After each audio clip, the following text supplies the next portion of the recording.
আজি মহাসপ্তমী আৰু সকলোলৈকে দুৰ্গোৎসৱৰ শুভেচ্ছা জনাই ষ্টুডিঅ'ত মই ৰক্তিমা শইকীয়া এই মুহূৰ্তত দিব লাইছো এটা গুৰুত্বপূৰ্ণ খবৰ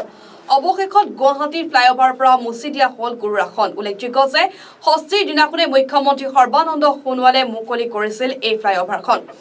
আৰু এই ফ্লাইঅভাৰখনত আৰম্ভণিৰ পৰা শেষলৈকে উদ্ভাসিত হৈছে অসমৰ বাৰেৰহণীয়া কৃষ্টি সংস্কৃতি আৰু অংকন কৰা হৈছিল গুৰু থাপনাও আৰু তাৰ পাছতে এক বিতৰ্কৰ সন্মুখীন হৈছিল অসম চৰকাৰ বহুলোকে এই আসনখন উৰণীয়া ক্ষেত্ৰৰ পৰা মচিবলৈ আহ্বান জনাইছিল সামাজিক মাধ্যমৰ জৰিয়তে কিয়নো একাংশ জ্ঞানহীন লোকে নৱনিৰ্মিত উৰণীয়া ক্ষেত্ৰখনত মুকলিৰ কিছু সময় পিছতে পিক পেলাই কৰ্তব্য কৰিছিল আৰু এনেদৰে গুৰু আসনভাগ অপব্যৱহাৰ আৰু অসন্মান কৰাৰ আশংকাতেই তাৎক্ষণিকভাৱে মুচি পেলোৱা হ'ল গুৱাহাটীৰ গণেশগুৰিৰ উৰণীয়া ক্ষেত্ৰৰ পৰা আমি জনাই গৈছো সেই গুৰুত্বপূৰ্ণ খবৰ যিহেতু শাৰদীয় দুৰ্গা পূজাৰ মহাষষ্ঠীৰ দিনাই মুকলি কৰিছিল গণেশগুৰিৰ নৱনিৰ্মিত উৰণীয়া ক্ষেত্ৰ আৰু উৰণীয়া ক্ষেত্ৰখনৰ আৰম্ভণিৰ পৰা শেষলৈকে উদ্ভাসিত হৈছে অসমৰ বাৰেৰহণীয়া কৃষ্টি সংস্কৃতি আৰু অংকন কৰিছিল গুৰু থাপনা তাৰ পিছতে ব্যাপক সমালোচনাৰ সন্মুখীন হৈছিল অসম চৰকাৰ বহুলোকে এই আসনখন উৰণীয়া ক্ষেত্ৰৰ পৰা মচিবলৈ আহ্বান জনাইছিল সামাজিক মাধ্যমৰ জৰিয়তে